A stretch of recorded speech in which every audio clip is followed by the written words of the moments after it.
اعوذ باللہ السمیع العلیم من الشیطان اللعین الرجیم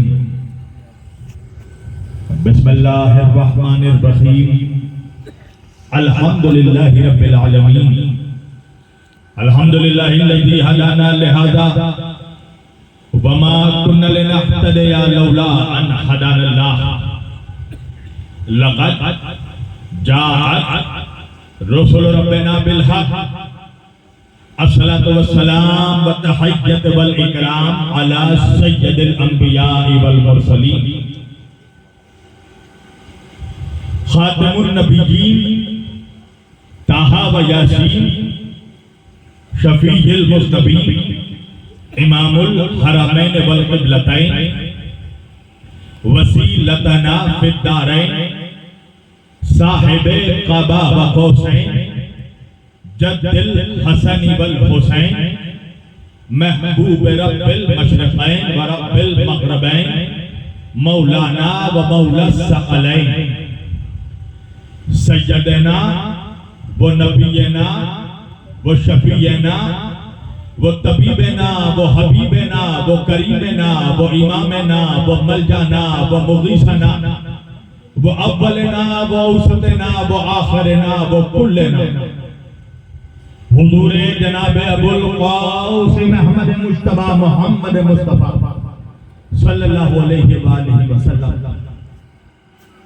وَأَهْلِ بَيْتِهِ الطَّيِّبِينَ الطَّاهِرِينَ الْمَعْصُومِينَ الْمَظْلُومِينَ الْمُنْتَخَبِينَ الْمُنْتَجَبِينَ الْغُرِّ الْمَيَامِينَ وَأَصْحَابِهِ الْمُتَّقِينَ الْمُنْتَخَبِينَ الْمُنْتَجَبِينَ وَلَعْنَةُ اللَّهِ عَلَى أَعْدَائِهِمْ أَجْمَعِينَ مِنْ لَيْلِنَا هَذَا إِلَى قِيَامِ يَوْمِ الدِّينِ أما بعد فقط قال الله تعالى في الفرقان الحميد والمحكم كتابه المجيد وقوله الحق بسم الله الرحمن الرحيم واعتصموا بحبل الله جميعا ولا تفرقوا صدق الله المولانا العلي العظيم وبلغنا رسوله النبي الأمين الكريم ونحن على ذلك لمن الشاهدين والشاكرين والحمد لله رب العالمين. آئیے اس سے پہلے میں کچھ کہوں اور آپ کو سنیں. ایک مرتبہ ہم اور آپ مل کر نبی اور اہل بیت نبی کی بارگاہ میں اتنی بلند آواز سے درود پڑھیں کہ جتنا بلند مقام ہمارے دلوں میں نبی اور اہل بیت نبی رکھتے ہیں. سارا مجمع مل کر درود پڑھ دے. اللہم صلی علی سیدنا نبینا شفیعنا مولانا محمد بارک وسلم صلو علیہ السلام علیکہ یا رسول اللہ و اہل بیتکہ یا نبی اللہ صلی اللہ علیہ وآلہ وسلم. عزیزان گرامی قدر و برادران ملت اسلامیہ بندگان توحید و عاشقان رسول و آل رسول گدایان دربار بطور مولا آپ سبوں کے جذبہ ایمانی کو زندہ و سلامت رکھے. ہمارے محترم برادر عزیز و پیر طریقت جناب قبلہ الطاف غازی صاحب نے مجھے اپنی اس دیار محبت میں اور اس حسینیہ میں مجھے پھر سے دعوت سخن دیا اور میں آپ لوگوں کے روبرو حاضر ہوں. میں نے آج کی اس مجلس کے لیے ایک কথা বলুন আপনারা উর্দু বুঝতে পারছেন তো? আমি উর্দুতে বক্তা দিব, বুঝতে পারবেন তো? মাশাআল্লাহ. একটা হাত একটু হাত তুলে বলুন তো আপনারা বুঝতে পারবেন? হ্যাঁ মাশাআল্লাহ মাশাআল্লাহ. یہ مولا سلامت رکھے یہ ہمارے محترم الطاف غازی بھائی کی محنت ہے کہ ماشاءاللہ آپ لوگ محبت کی زبان سمجھتے ہیں. میں نے آج کے اس مقدس اور معزز اجتماع کے لیے قرآن مجید کی جس آیت کریمہ کی تلاوت کا شرف حاصل کیا. اس آیت میں قرآن کی اس آیت میں اللہ اپنے بندوں سے کہہ رہا ہے. اللہ اپنے بندوں سے مخاطب ہے. اللہ آپ سے اور ہم سے گفتگو کر رہا ہے. اللہ اپنے بندوں سے بات کر رہا ہے اور اللہ اپنے بندوں سے کہہ رہا ہے وَاعْتَصِمُوا بِحَبْلِ اللَّهِ جَمِيعًا وَلَا تَفَرَّقُوا۔ اے میرے بندو، اللہ کی رسی کو مضبوطی سے تھام لو اور آپس میں تفرقہ مت کرو۔ توجہ، کس کو بول رہا ہے اللہ؟ اپنے بندوں کو۔ کس کو بول رہا ہے؟ اللہ اپنے بندوں سے بات کر رہا ہے، ہم سے اور آپ سے بات کر رہا ہے۔ اچھا، آپ کو پتا ہے ہمارے مسلمانوں میں جو لوگ علم دین حاصل کرتے ہیں، مدرسے میں پڑھ کر یا کسی طرح بھی جو لوگ علم دین حاصل کرتے ہیں، سیکھتے ہیں، ان کو ہمارے مسلم سماج میں کہتے ہیں ملا۔ کیا کہتے ہیں؟ ملا۔ اور ملا اس قوم کے سماج کے شریف لوگ ہیں۔ میں خود ملاؤں میں ہوں، مگر انہی ملاؤں میں ایسے کچھ منحوس ملا ہیں جو اہل بیت کے بغض میں ملائیت سے کٹ کر کٹ ملا بن جاتے ہیں۔ توجہ، تو مسلمانوں کے بیچ یہ جتنا فتنہ فساد جھگڑا پھیلا ہے، یہ سب کٹ ملاؤں کی وجہ سے۔ کس کی وجہ سے؟ کٹ ملاؤں کی وجہ سے۔ تو ان کٹ ملاؤں میں یوں تو مسلمانوں کے دماغوں میں، ذہنوں میں بہت سارے خرافات ڈالے ہیں، اور ان خرافاتوں میں ایک خرافات یہ ہے کہ ملا یہ کہتا ہے کہ اللہ سوائے نبیوں کے، یعنی اللہ اپنے نبیوں کے علاوہ کسی بندے سے بات نہیں کرتا، کسی بندے سے مخاطب نہیں ہوتا، کسی بندے سے خطاب نہیں کرتا، کسی بندے سے گفتگو نہیں کرتا سوائے نبیوں کے علاوہ۔ جبکہ حکیم امت علامہ ڈاکٹر سر محمد اقبال، آپ کو معلوم ہے علامہ اقبال کون ہے؟ جن کا شعر پڑھ پڑھ کر بہت لوگ علامہ بن گئے۔ حکیم امت، جن کو امت کا حکیم ڈاکٹر بن کہا گیا، حکیم امت علامہ اقبال کہتے ہیں کہ خودی کو کر بلند اتنا کہ ہر تقدیر سے پہلے خدا بندے سے خود پوچھے بتا تیری رضا کیا ہے۔ یعنی کہ علامہ اقبال یہ کہتے ہیں کہ انسان جب بندگی میں بلندی پر پہنچ جاتا ہے، انسان جب عبدیت میں اوج کمال حاصل کرتا ہے، بندہ جب بندگی میں بلندی حاصل کرتا ہے، تو علامہ اقبال کہتے ہیں خدا بندے سے پوچھتا ہے بتا تیری رضا کیا ہے۔ خدا بندے سے پوچھتا ہے بتا تیری رضا کیا ہے۔ اب میں کیا کروں کہ پوری کائنات میں کربلا میں حسین وہ اکیلا بندہ تھا جو خدا سے پوچھ رہا تھا بتا تیری رضا کیا ہے۔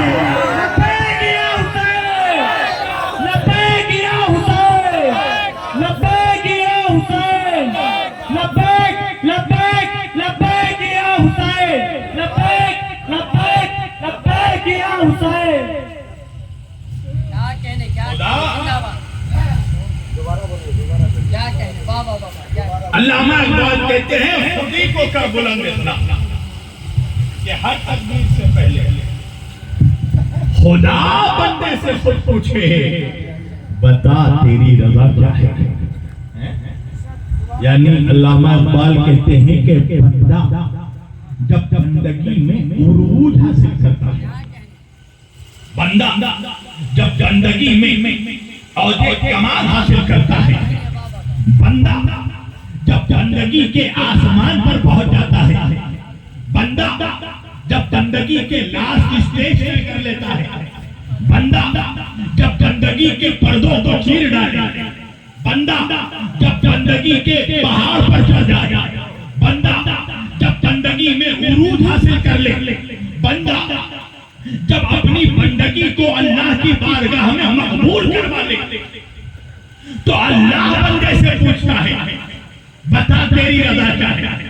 یعنی بندگی کا لاسٹ اسٹیج یہ ہے کہ اللہ بندے سے پوچھتا ہے بتا تیری رضا کیا ہے. مگر حسین کربلا میں وہ اکیلا بندہ ہے جو خدا سے پوچھ رہا تھا بتا تیری رضا کیا ہے. یعنی کہ تمام دنیا کے بندوں کا جو لاسٹ اسٹیج ہے وہ امام حسین کا پہلا اسٹیج ہے. حسین اللہ سے پوچھ رہے ہیں بتا تیری رضا کیا ہے. کربلا کے میدان میں جب حضرت علی اصغر شہید ہوئے تو امام حسین علیہ السلام نے اصغر کے لاش کو ہاتھ میں لیا اور آسمان کی طرف دیکھ کر کہا ہے پروردگار اے مالک و محتاج اے میرے اللہ میرے پاس اکبر تھا تجھے دے دیا عباس تھا تجھے دے دیا اونو محمد تھے تجھے دے دیا قاسم تھے تجھے دے دیا عباس تھا تجھے دے دیا یہ اصغر بچا تھا 6 مہینے کا اصغر بھی دے دیا اب بتا تجھے اور کیا چاہیے. حسین وہ بھی دینے کو تیار ہے. بتا تجھے اور کیا چاہیے. نعرہ حسین نعرہ حسین نعرہ حسین لبیک یا حسین. دنیا والے اللہ سے کہتے ہیں اللہ ہمیں دے دے دے دے دے دے. حسین اللہ سے کہہ رہا ہے لے لے. جو لینا چاہتا ہے تو لے لے میرے پروردگار. حسین دینے کو تیار ہے. اب کچھ لوگوں کے دماغوں کو یہ بات ہضم نہیں ہوئی اس لیے کہ ہاضمہ صرف حلالیوں کا مضبوط ہوتا ہے. جو حلالی ہوگا اسی کا ہاضمہ اچھا ہوگا ورنہ باقیوں کا ڈائجسٹیو سسٹم بہت گڑبڑ ہے. بے شک مولوی تو بالکل ہضم ہی نہیں کر پائے گا. صحیح ہے. یہ کیا بات ہوئی. حسین اللہ سے کہے بتا تیری رضا کیا ہے.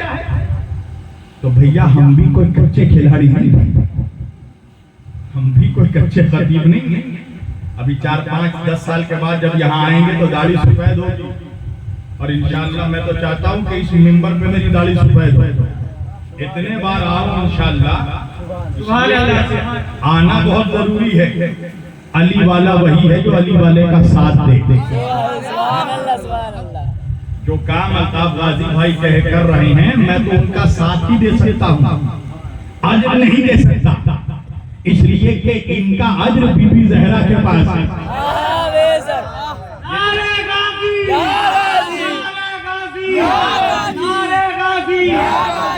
میں تو بی بی زہرا کے بچوں کا ذاکر ہوں خطیب ہوں.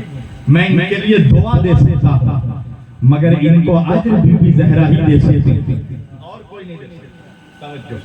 جو کام یہ کر رہے ہیں سوال مولوی چکرا جائے گا نا مولوی کا دماغ کہ حسین اللہ سے پوچھے بتا تیری رضا کیا ہے. بات کیا ہے پتہ ہے. باپ کی پراپرٹی پر بیٹے کا قبضہ ہوتا ہے. توجہ. باپ کی ملکیت جو باپ کی جائیداد ہوتی ہے اس میں حق کس کا ہوتا ہے. بیٹے کا ہوتا ہے. کس کا ہوتا ہے. بیٹے کا ہوتا ہے یا لپیٹے کا ہوتا ہے. بیٹے کا ہوتا ہے لپیٹے کا نہیں ہوتا. توجہ. باپ کی گدی پر بیٹا ہی بیٹھے گا. بھائی میرے ابا کا انتقال ہو گیا تو پراپرٹی کس کو ملے گی. مجھے ملے گی نا. اب بتائیے میرے ابا کا کوئی بچپن کا دوست بھی ہوگا بیسٹ فرینڈ بھی ہوگا.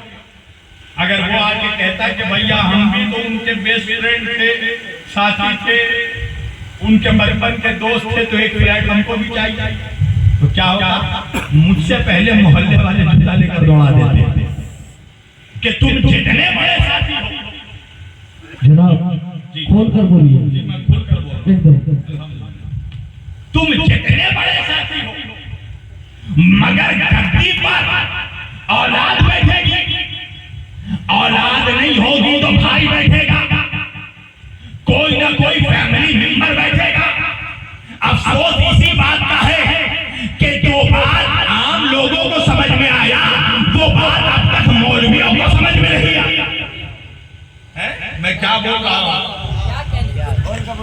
باپ کے گدی پر، اور اس سے زیادہ کیا کھولیں گے باپ؟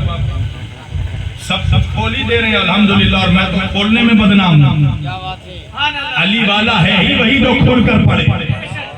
ڈر کس بات کا؟ میں تو صاف بولتا ہوں کہ علی کا نام بیچ مجمع میں کلیجہ چوڑا کر کے لو، کبھی علی کا نام لینے میں شرم محسوس کرنا، ہزار منافقوں کا بھی مجمع ہو تو کیا حسین کھل کر کیا حسین کہنا، علی کا نام کلیجہ چوڑا کر کے کہنا، سینہ چوڑا کر کے حسین کا نام لینا، اس لیے کہ آج وہ دور ہے جب یزیدی ہونے میں نہیں شرماتا تو ہم حسینی ہونے میں کیوں شرما؟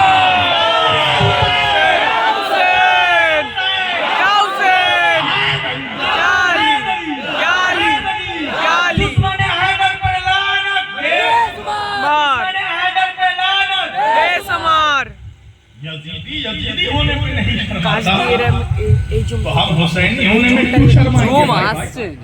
یہ تو وقت آ گیا ہے کہ ہم کھل کر بولیں، اور میں تمام ذاکروں سے کہتا ہوں کھل کر حسین کا ذکر کر، کھل کر اہل بیت کا حق بیان کرو، اس لیے کہ ڈرنا اب ہمیں نہیں ہے، یزیدیوں کو ڈرنا چاہیے، اس لیے کہ یزیدیوں کے لیے کوئی نہیں آنے والا، حسینیوں کا امام آنے والا ہے۔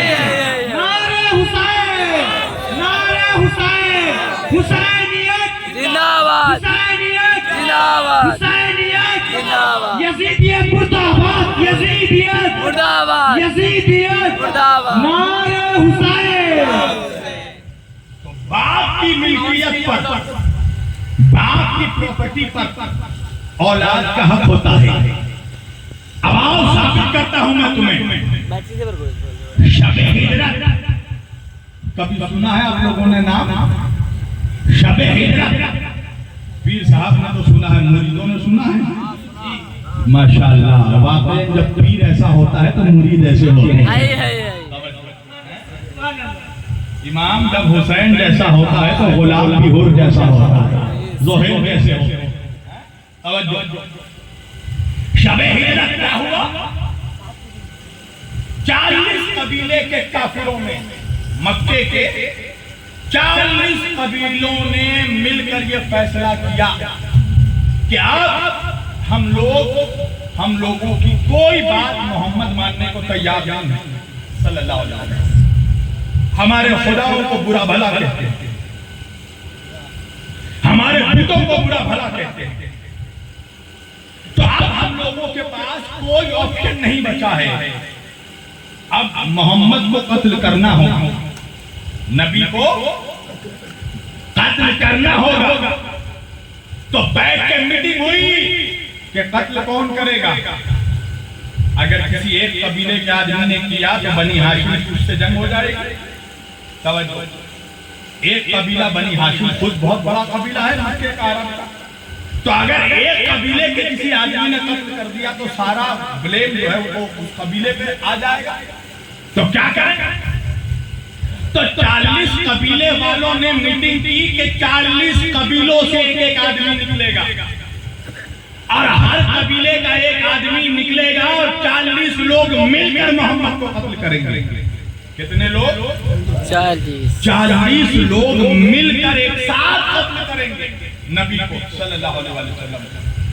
ابھی کفار یہ میٹنگ کر رہے تھے اور پلاننگ کر رہے تھے کہ آج رات جب محمد اپنے بستر پر سونے جائیں گے تو ہم لوگ ان کے گھر کو گھیر لیں گے، ان کے گھر کو ہم گھیر لیں گے، اور جب صبح کا وقت قریب آنے لگے گا تو ہم لوگ کمرے کے اندر داخل ہو کر کمرے کے اندر گھس کر ہم لوگ محمد کو قتل کر دیں گے صلی اللہ علیہ وسلم، نبی کو قتل کر دیں گے۔ ابھی یہ لوگ میٹنگ کر رہے تھے کہ اللہ نے جبریل کو بھیجا اور میرے نبی کو بتا دیا کہ اے میرے حبیب، آج یہ کفاروں نے پلان کیا ہے، میٹنگ کی ہے، یہ لوگ آج رات آپ کے گھر کو گھیر لیں گے، 40 لوگ آپ کو قتل کرنے کے لیے۔ تو اللہ کے رسول نے کہا تو میں کیا کروں؟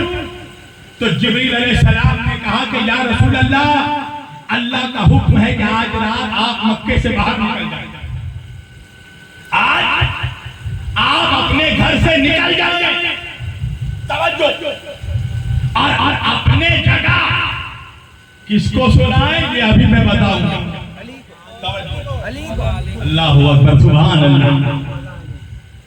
یہ حکم دے کر جبریل گئے، ایک مرتبہ رسول اللہ مولا علی علیہ السلام کے پاس آئے، اور آنے کے بعد کہا یا علی آج رات تم میرے بستر پر سو جاؤ، یا علی آج رات تم میرے بستر پر سو جاؤ۔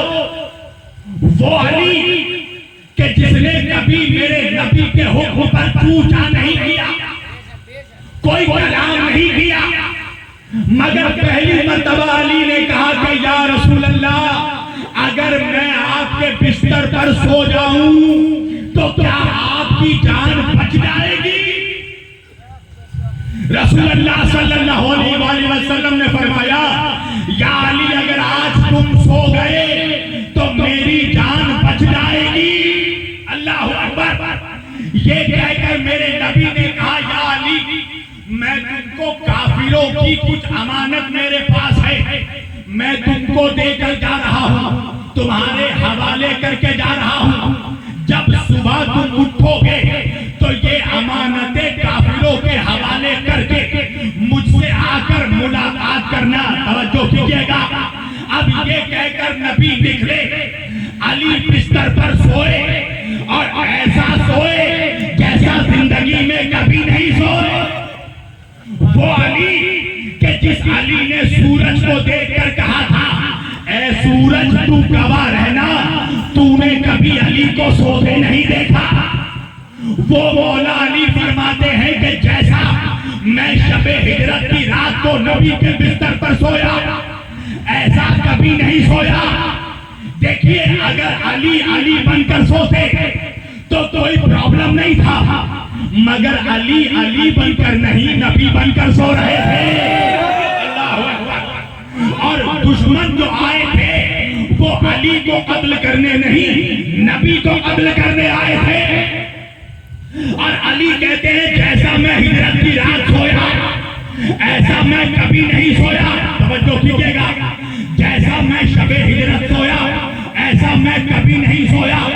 اب ساری رات گزری، علی بستر پر سو رہے ہیں، یہ 40 کافر تلوار لیے نبی کے گھر کو گھیرے ہوئے ہیں کہ جیسے صبح ہوگی ہم حمرے میں داخل ہوں گے اور جانے کے بعد نبی کو قتل کریں گے۔ اب جیسے ہی صبح ہوئی، توجہ کیجئے گا، جیسے صبح کا وقت آیا یہ 40 کافر مل کر کمرے میں داخل ہوئے، اور جیسے ہی نبی کے بستر سے چادر کو ہٹایا تو دیکھا نبی نہیں علی ہے۔ اللہ اکبر۔ دیکھا نبی نہیں علی ہے۔ ایک مرتبہ کافروں نے کہا کہ یہ تو علی سوئے ہوئے ہیں۔ ایک مرتبہ کافروں نے مولا علی کو کہا یا علی نبی کہاں گئے، تمہارا بھائی محمد کہاں گیا؟ میرے مولا کا جواب سننا، ان لوگوں نے کہا تمہارا بھائی محمد کہاں ہے؟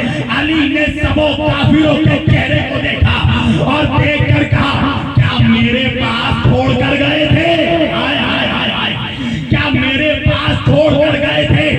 اب یہ سارے کافر کمرے سے نکل کر چلے گئے۔ توجہ کیجئے گا، اب سوال یہ پیدا ہوتا ہے کہ رات بھر کافر نبی کے کمرے کو گھیرے ہوئے تھے، ان کو شک کیوں نہیں ہوا کہ کمرے میں نبی نہیں علی سویا ہوا ہے؟ ان کو شک کیوں نہیں ہوا؟ حضرت عائشہ فرماتی ہیں کہ اگر نبی کے جسم سے ایسا نور نکلتا تھا، ایسی روشنی نکلتی تھی کہ اندھیری رات میں اگر کوئی سوئی بھی کھو جاتا تھا تو ہم نبی کے نور کی روشنی سے سوئی ڈھونڈ لیتے تھے۔ اس کا مطلب یہ ہے کہ کافر یہ جانتے تھے کہ نبی کے جسم سے کیسا نور نکلتا ہے، مگر رات بھر کافر کھڑے رہے، ان کو شک نہیں ہوا کہ اندر نبی نہیں علی ہے، تو پھر ماننا پڑے گا کہ علی کے جسم سے ویسے ہی نور نکلتا تھا جیسا نور نبی کے بدن سے نکلتا تھا۔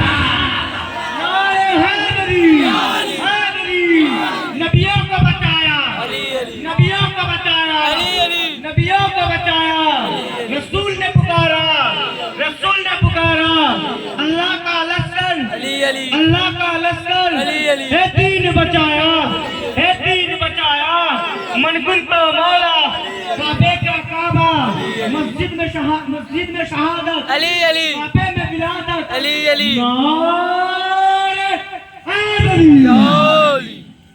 ماننا پڑے گا کہ رات ہر کافر نبی کے گھر کے باہر کھڑے رہے، کافروں کو کوئی شک کیوں نہیں ہوا کہ اندر نبی نہیں علی ہیں؟ تو ماننا پڑے گا کہ علی کے جسم سے بھی ویسے ہی نور نکلتا تھا جیسا نبی کے جسم سے نکلتا ہے، جیسا نبی کے جسم سے نور نکلتا تھا۔ اور آپ کو معلوم، میں نے جو بات کہی وہ بات یاد ہے کہ اسلام میں جتنا جھگڑا پھیلا ہے یہ کٹ ملا سے، اور انہی کٹ ملاؤں نے نبی کے نور ہونے پر شک کیا۔ دیکھو پریشان ہونے کی بات نہیں ہے، ذکر علی ہوگا تو کہیں نہ کہیں کا کتا ضرور ہوگا۔ ذکر علی جب ہوتا ہے تو کتے ہی بھوکتے ہیں۔ ہاں یہ حقیقت ہے۔ بے شک بے شک۔ جناب امیر مختار جانتے ہیں آپ لوگ کون تھے؟ جنہوں نے امام حسین کے قتل کا انتقام لیا ہے۔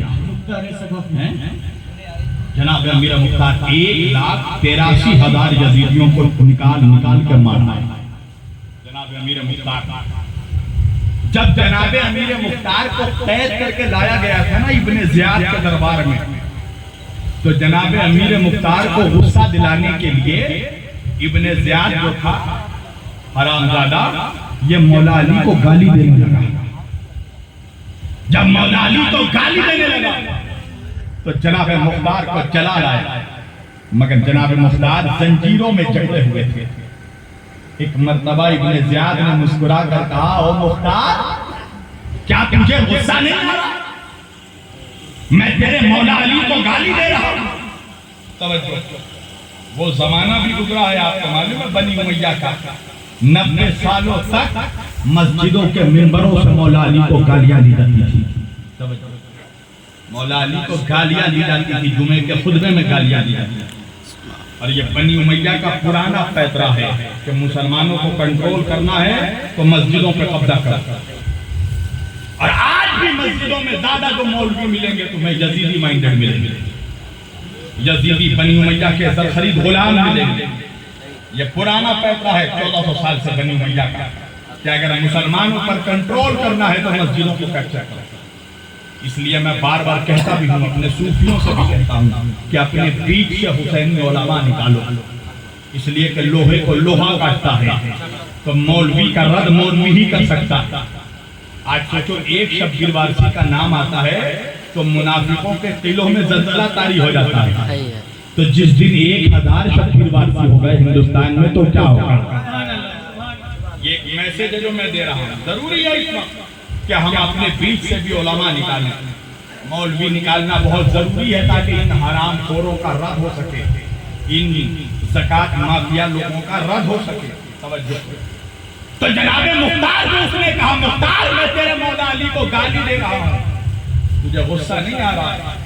مختار نے کہا غصہ تو آئے گا، یہ تو فطری بات ہے، مگر ہمیں غصے پہ صبر کرنا بھی آتا ہے۔ توجہ، تو ابن زیاد کہنے لگا کیسے مختار؟ تو جناب امیر مختار نے چہرہ دیکھا ابن زیاد کا اور دیکھ کر کہا، سن مختار، سن ابن زیاد، کبھی تم نے 14ویں رات کے چاند کو دیکھا ہے؟ کہا ہاں دیکھا ہے۔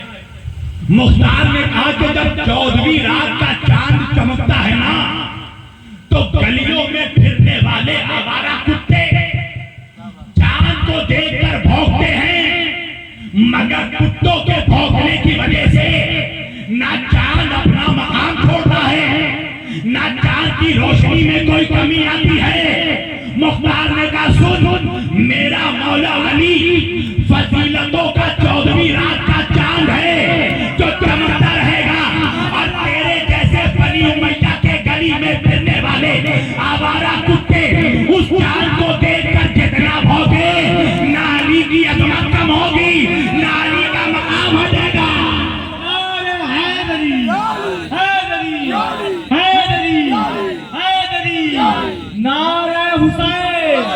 یا حسین یا حسین نعرہ غازی یا غازی یا غازی علی 14ویں رات کا چمکتا ہوا چاند، سبحان اللہ اکبر، علی 14ویں رات کا چمکتا ہوا چاند، آپ کو معلوم ہے جب جناب مختار چھوٹے تھے نا، جب جناب مختار کے بچپن کا عالم تھا، چھوٹے تھے، بچے تھے، تو مولا علی جناب مختار کو گود میں اٹھا کر پیار کر رہے تھے، تو مولا علی کے ایک صحابی نے پوچھا کہ یا علی یہ کون بچہ ہے جس کو آپ اتنا پیار کر رہے ہیں؟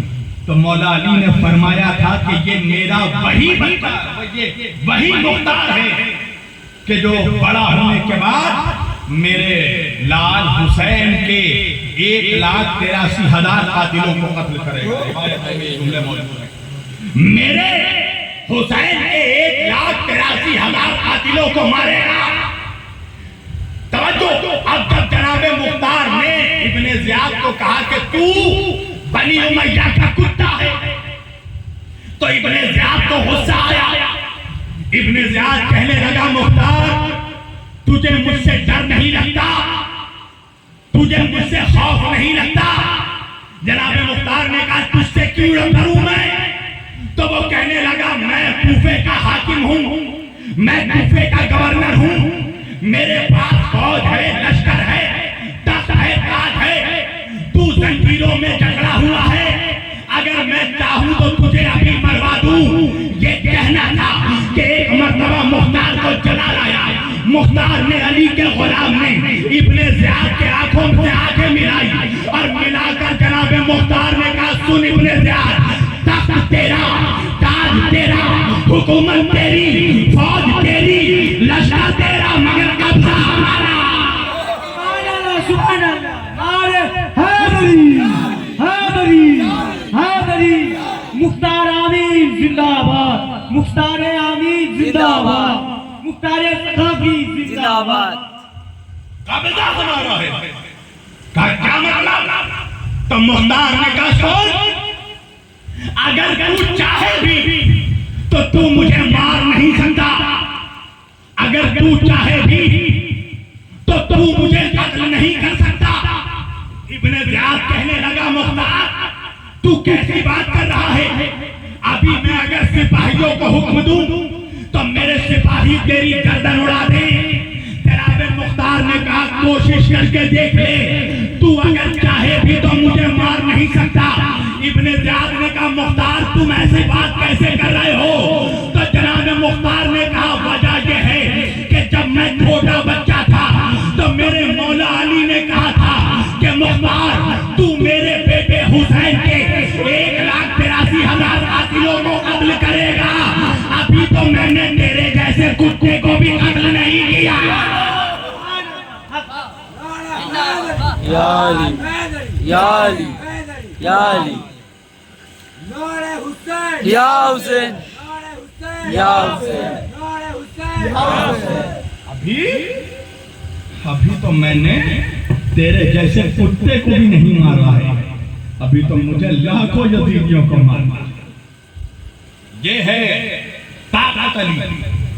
تو علی بستر پر سوئے ہوئے ہیں، اللہ اکبر، ذرا سوچو منظر، گھر کے باہر 40 قاتل کھڑے ہیں اور علی کہہ رہے ہیں جیسی نیند مجھے ہجرت کی رات آئی ایسی نیند کبھی نہیں آئی۔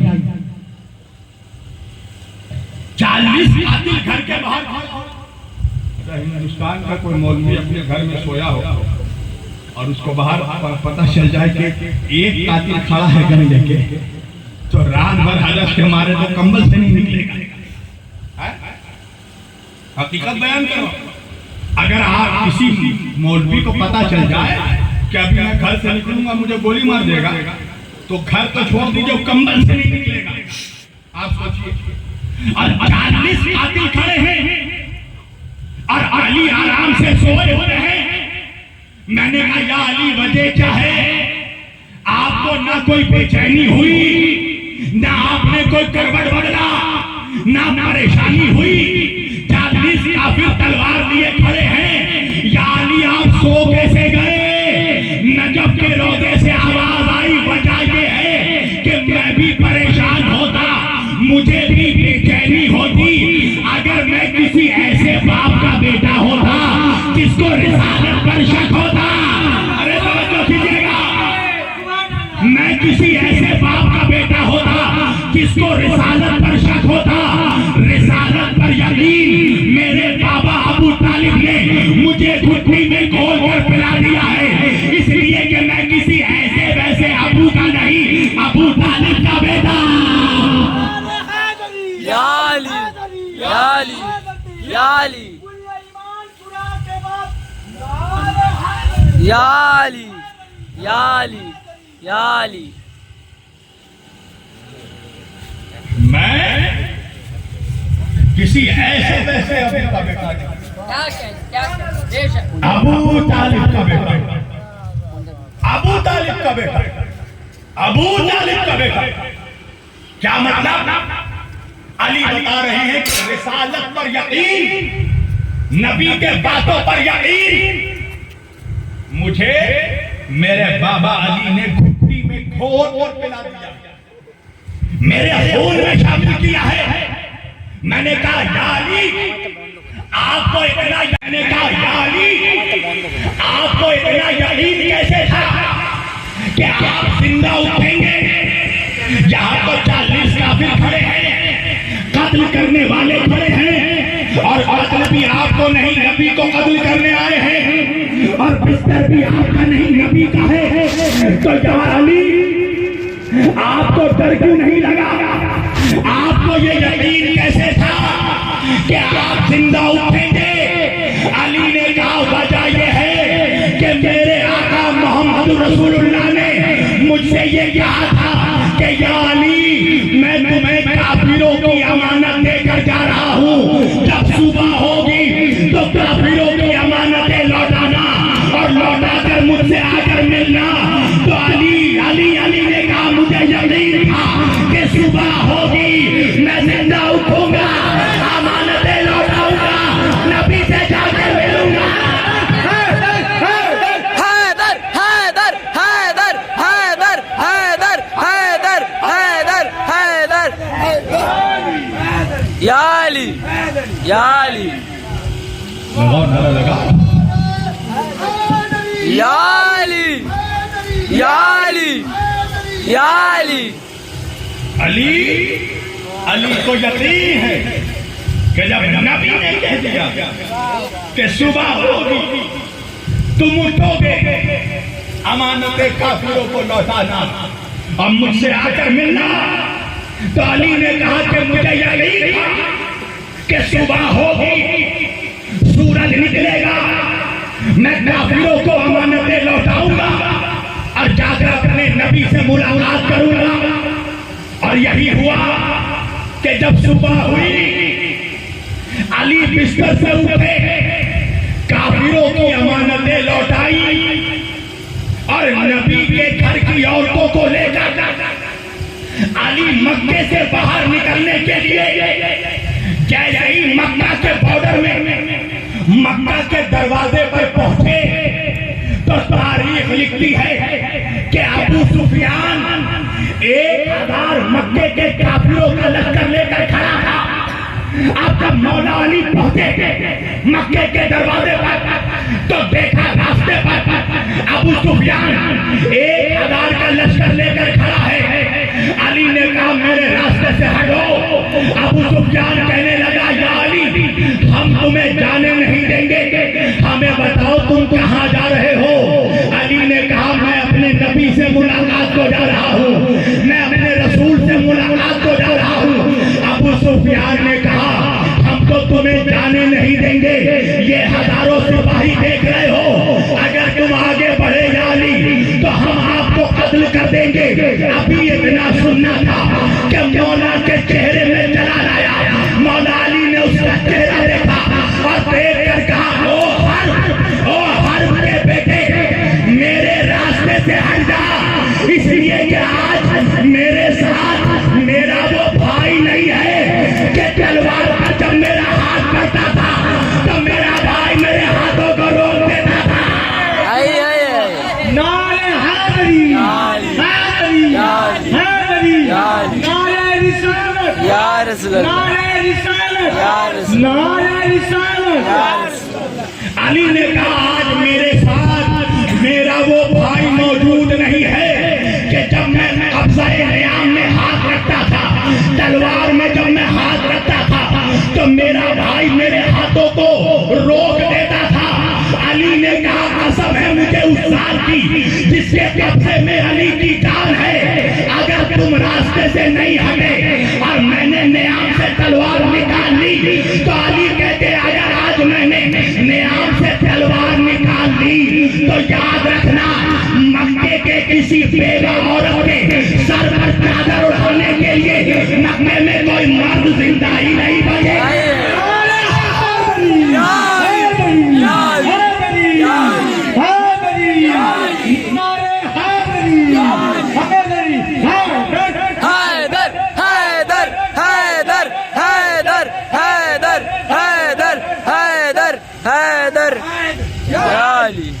آج اگر علی نے تلوار نکال لی تو مکے کے کسی بیوہ عورت کے سر پر بیوہی کا چادر اٹھانے والا کوئی مرد زندہ ہی نہیں بچے۔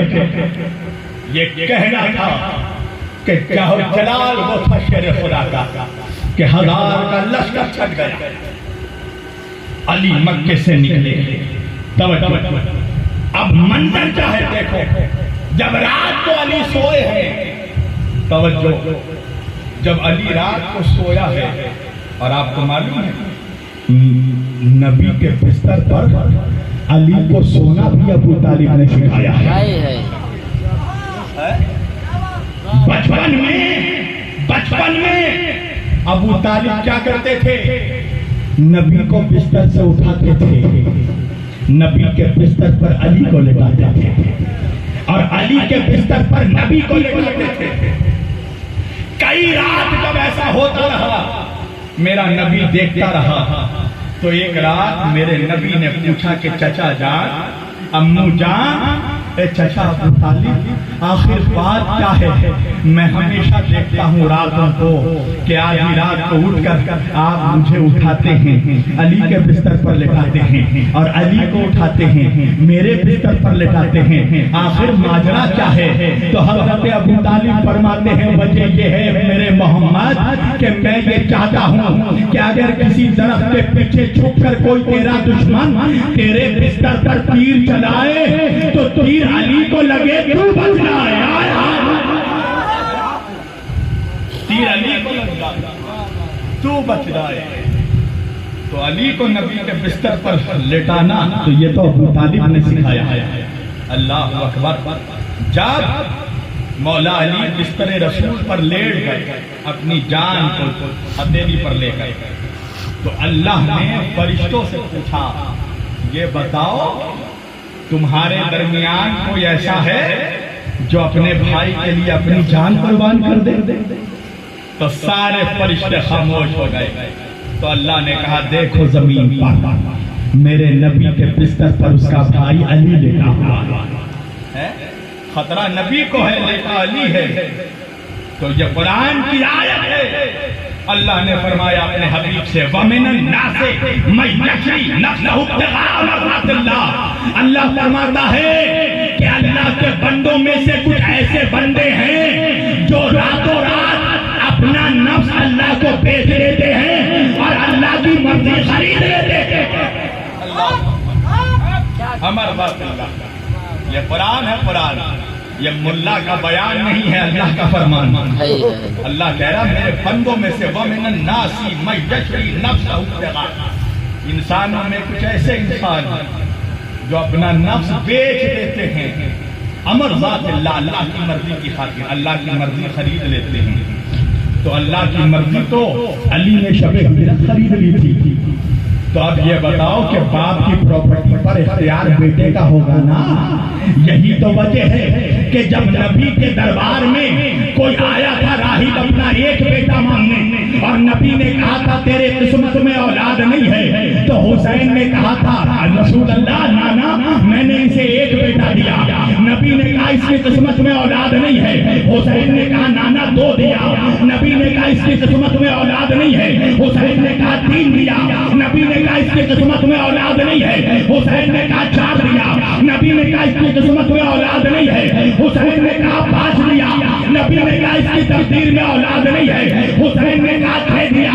نبی نے کہا اس کی قسمت میں اولاد نہیں ہے. حسین نے کہا 7 دیا.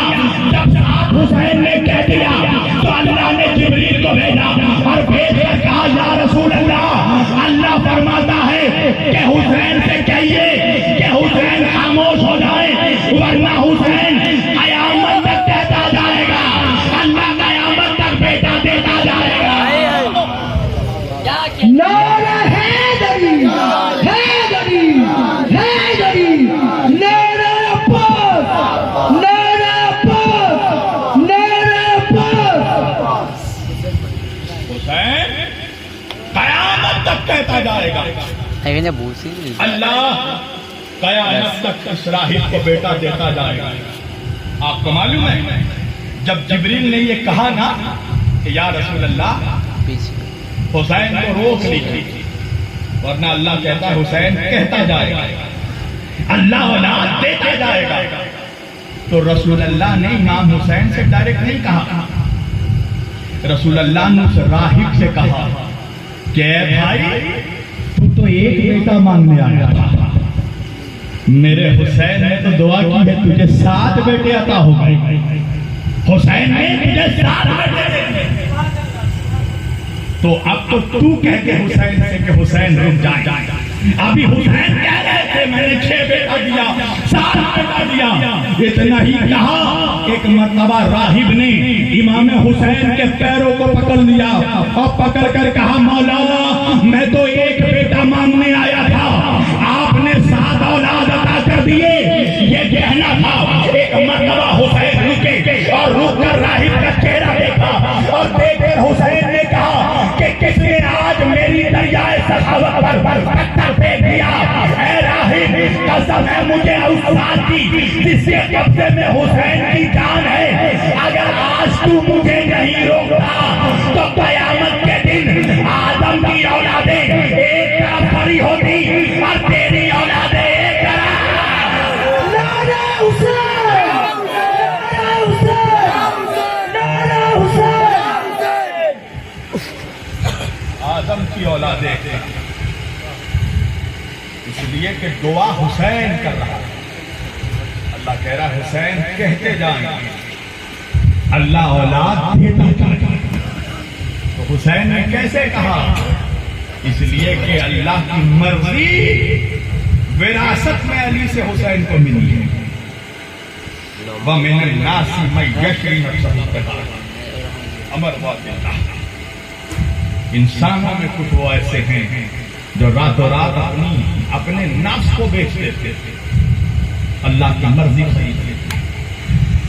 تو اللہ کی رضا پر اگر کوئی کسی کا اختیار ہے تو وہ آل محمد ہے، وہ نبی کا گھرانہ ہے. رات گزر گئی، علی سوتے رہے. یہ کوئی آسان بات ہے؟ علی علی نہیں نبی بن کر سو رہا ہے. کیا کہنے ہیں اس علی کے جو سوئے تو نبی نظر آتا ہے اور جو جاگے تو نصرت کو خدا نظر آتا ہے. زمانے والے خود کو خدا منوا کے تھک گئے اور علی کو لوگ خدا مان رہے تھے، مگر علی نے خود کو خدا نہیں مانا. علی نے سجدہ کر کر کے بتایا کہ جب میں اتنا بڑا ہوں تو جس کو سجدہ کر رہا ہوں وہ کتنا بڑا ہوگا، وہ خدا کتنا بڑا، جس کو علی سجدہ کرے وہ رب کتنا بڑا. ہم علی والوں سے آ کر عقیدہ توحید سیکھو، ہم سے آ کر سیکھو کہ توحید کا درس کیسے دیا جاتا ہے. جس خدا کا بندہ علی ایسا، علی کا خدا کیسا ہے؟ اختیار ہے اہل بیت کا، اللہ نے اپنی رضا دے دی. اللہ اکبر. کوئی آسان بات ہے؟ ہور کبھی نام سنا آپ لوگوں نے جناب ہور کا؟ ہور زندگی بھر یزید کے لشکر میں رہے تھے، اور جب 9 محرم کی رات آئی تو ہور اپنے خیمے میں ٹہل رہے ہیں، ادھر سے ادھر جا رہے ہیں۔ بیٹے نے پوچھا بابا بات کیا ہے؟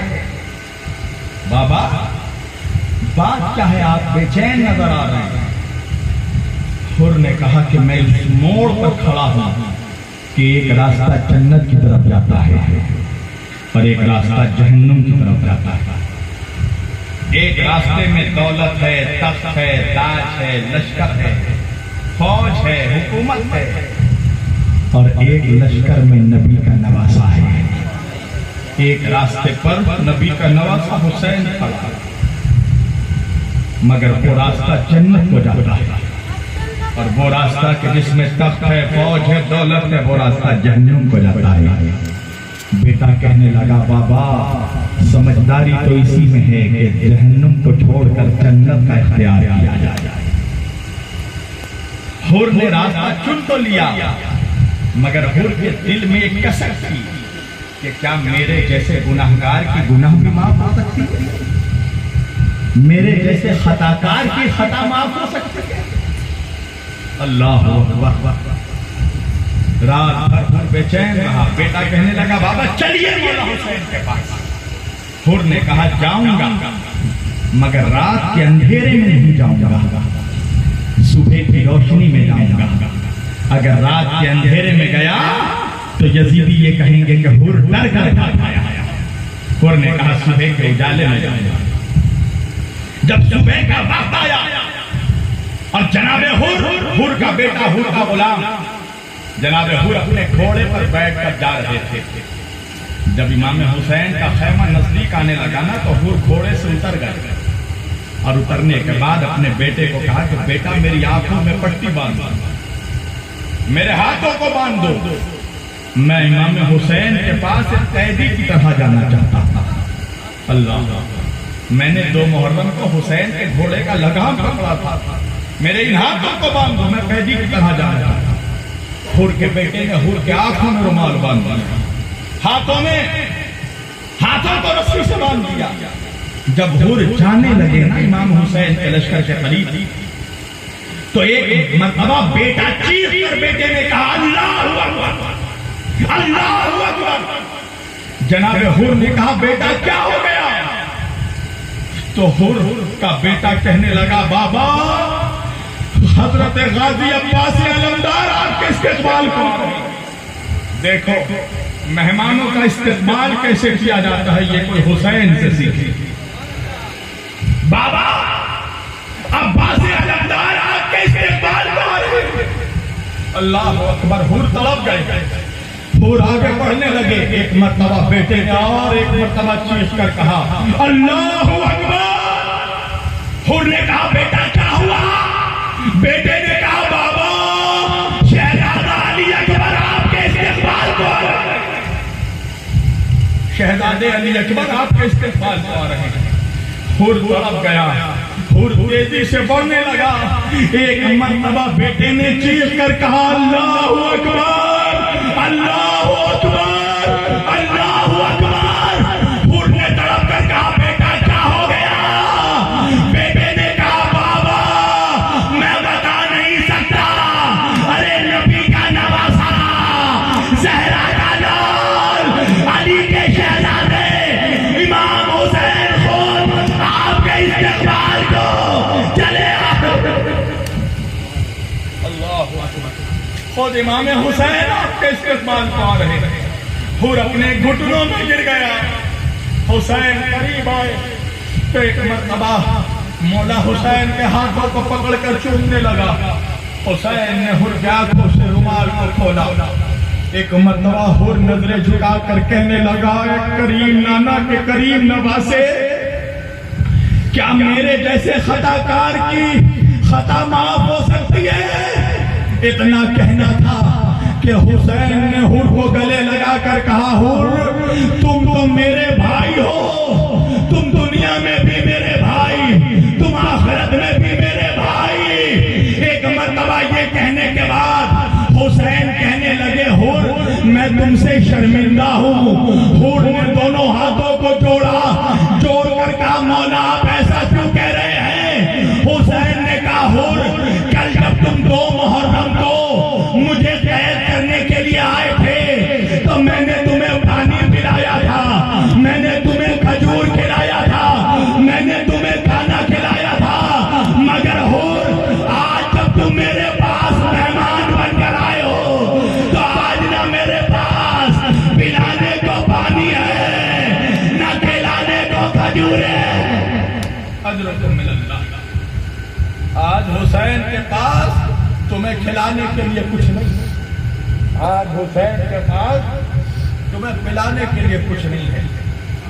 ہاں عزادارو، یہ ہے حسین کا گھرانہ، یہ ہے مولا علی کا گھرانہ جو بھوکوں کو کھانا کھلایا کرتے تھے.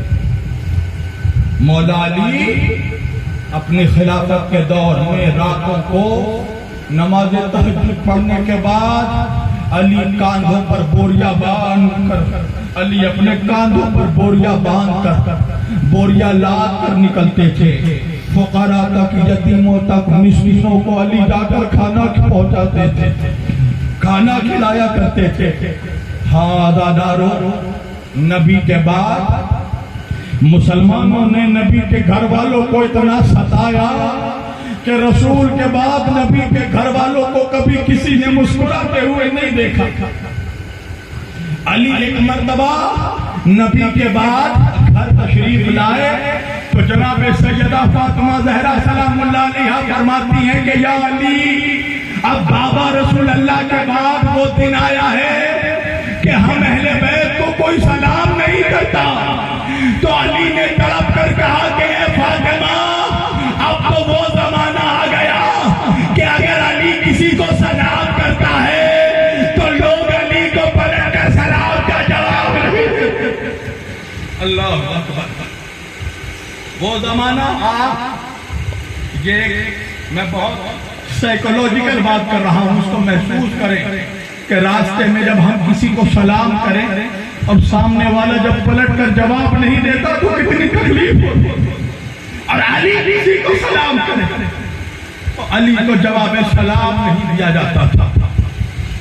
میرے مولا کو چین سے خلافت سنبھالنے نہیں دیا گیا، میرے مولا کو پر قتل کا الزام لگا دیا گیا. علی کی پوری زندگی خلافت کے دور میں جنگ کرتے کرتے گزر گئی. کبھی شامیوں سے جنگ کی، کبھی خوارج سے جنگ کی. جب اتنے میں بھی کلیجہ ٹھنڈا نہیں ہوا تو ہاں لوگوں، عبد الرحمن ابن ملجم یہ آیا 19 رمضان کی رات تھی، 40 ہجری کا رمضان. جب 19ویں رمضان کی شب آئی نا تو علی رمضان میں روزانہ اپنے کسی نہ کسی بیٹے کے پاس یا بیٹے کے پاس افطار کرنے جاتے تھے. جب 19ویں رمضان کی شب آئی نا تو مولا علی اپنی بیٹی سیدہ ام کلثوم کے گھر مہمان گئے تھے. سنو گے عزادارو، علی جب اپنی بیٹے کے گھر میں افطار کے لیے گئے تو افطار میں ایک سوکھی ہوئی روٹی، ایک گلاس دودھ اور نمک لا کر رکھا گیا. تو علی نے اپنی بیٹی ام کلثوم سے کہا کہ بیٹی ام کلثوم، یہ دودھ اٹھا لو، میں نمک اور روٹی سے افطار کر لوں گا. کوفے میں ایسے بہت سے یتیم بچے ہیں جن کو دودھ نصیب نہیں ہوتا، ان میں سے کسی یتیم کو دودھ پلا دیتا. اجر من اللہ. ایک سوکھی روٹی اور نمک سے علی نے افطار کیا.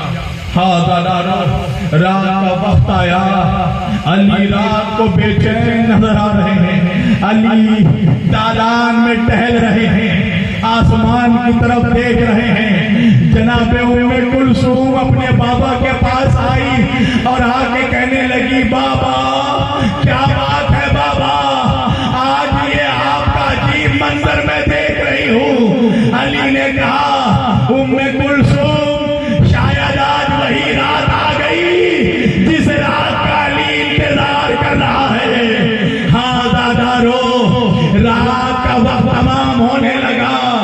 علی جب رات کا آخری پہر آیا، علی تہجد کی نماز پڑھنے کے لیے ایک مرتبہ مسجد سے نکلنے لگے.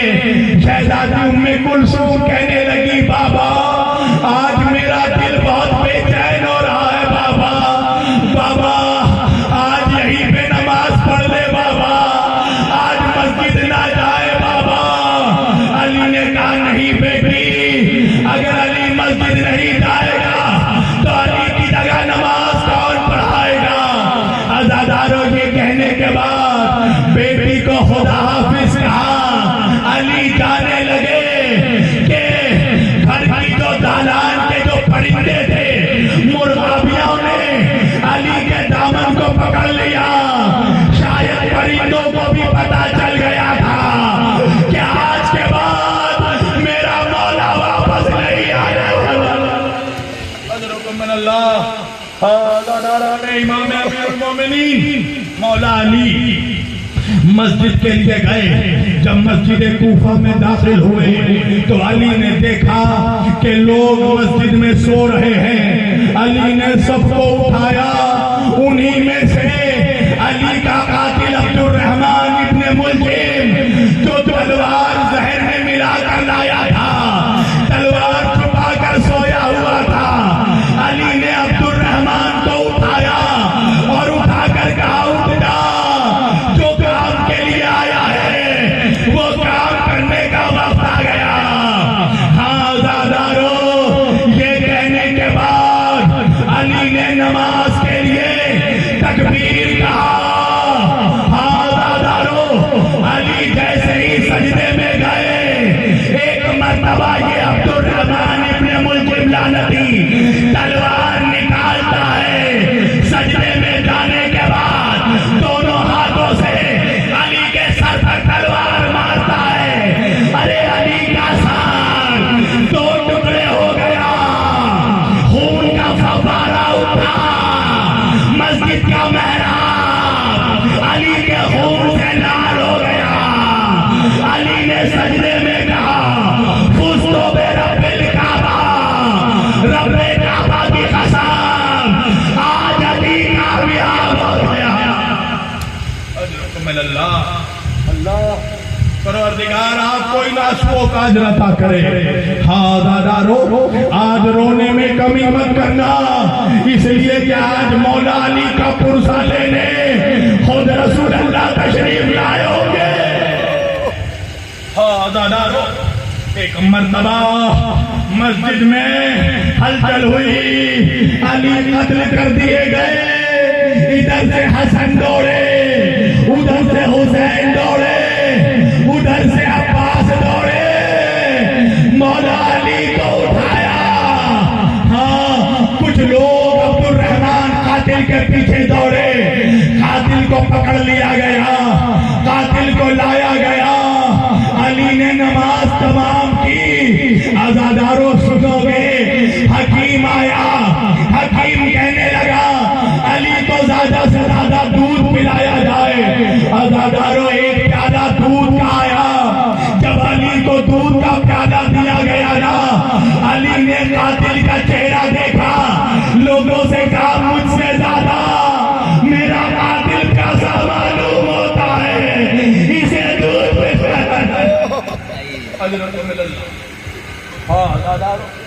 علی نے ایسا کریم کوئی نہیں مل سکتا کائنات میں، ایسا مہربان امام زمانے میں دوسرا نہیں مل سکتا. علی نے اپنے قاتل کو دودھ کا پیالہ بڑھایا. عبد الرحمن کہنے لگا نہیں، میں دودھ کا پیالہ نہیں پیوں گا. علی نے عبد الرحمن ابن ملجم کا سر چہرہ دیکھا اور دیکھ کر کہا اے ابن ملجم، اگر آج تو میری بات مان کر دودھ پی لیتا تو شاید میں قیامت کے دن اللہ سے تیری شفاعت کرواتا کہ تو نے علی کی بات مانی. ہادارو، لوگ خون میں شرابور علی کو اٹھا کر مسجد سے مولا علی کے گھر کو کی طرف لے کر آنے لگے. عزاداروں جب گھر کی طرف آنے لگے نا تو گھر کے اندر سے جناب زینب کی رونے کی آواز آنے لگی، ام کلثوم کے رونے کی آواز